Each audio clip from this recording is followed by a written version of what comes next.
Halo, perkenalkan nama saya Nicholas dari kelas Material Teknik 1B. Di sini saya akan menjelaskan tentang pengujian tarik.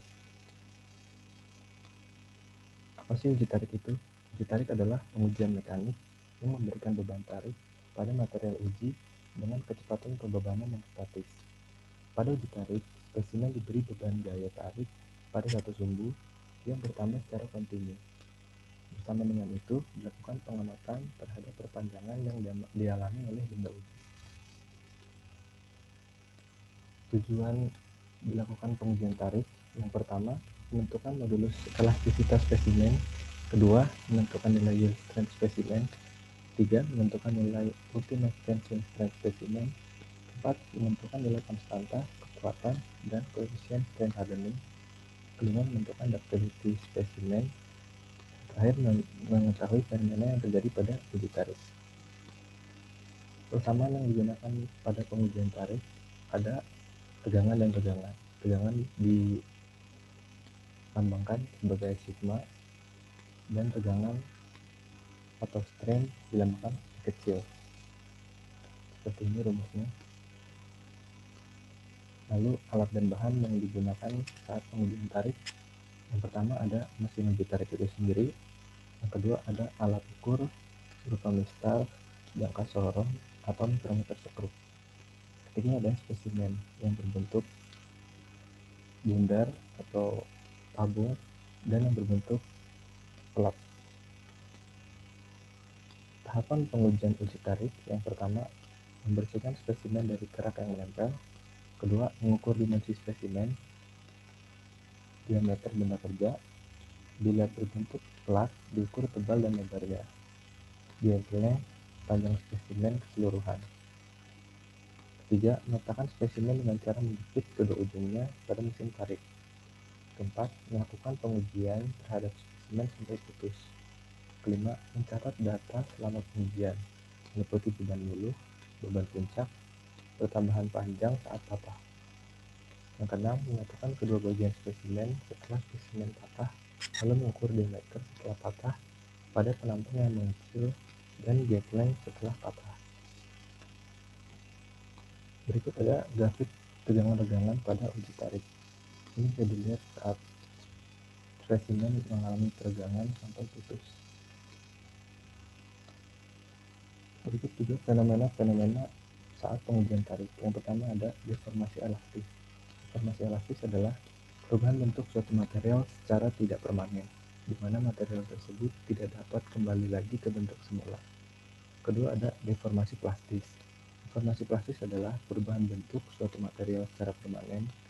Meskipun beban yang diberikan dihilangkan, material tersebut tidak dapat kembali ke bentuk semula. Ketiga ada necking. Necking adalah penyempitan bas penampang setempat yang mulai ada setelah beban mencapai ultimate tensile strain-nya. Keempat, strain hardening. Strain hardening adalah fenomena pada material yang menyebabkan material tersebut menjadi lebih keras dan kuat ketika mengalami deformasi plastis. Masih di fenomena yang kelima ada Luders band. Luders band adalah fenomena yang terjadi pada baja karbon rendah, di mana nilai yield strain-nya mengalami perpanjangan ketika beban yang diberikan sudah mencapai yield point. Tegangan yang akan dialami material berfluktuasi pada nilai tegangan yang cukup konstan hingga tegangan yang dialami material tersebut kembali naik. Dengan ada reduction area.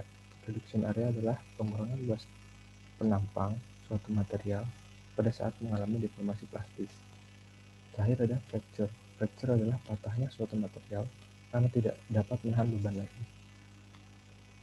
Kesimpulan yang didapat pada pengujian tarik secara umum: pertama ada sifat material yang ditetapkan dari uji tarik antara lain kekuatan, ketangguhan, keuletan, kekuatan luluh, dan modulus elastisitas.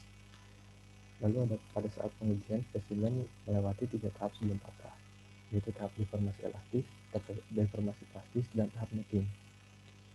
Nilai tegangan terus meningkat setelah batas ultimate point pada kurva tegangan-regangan yang sebenarnya, karena dalam melakukan perhitungan terhadap kurva dimasukkan unsur perubahan diameter.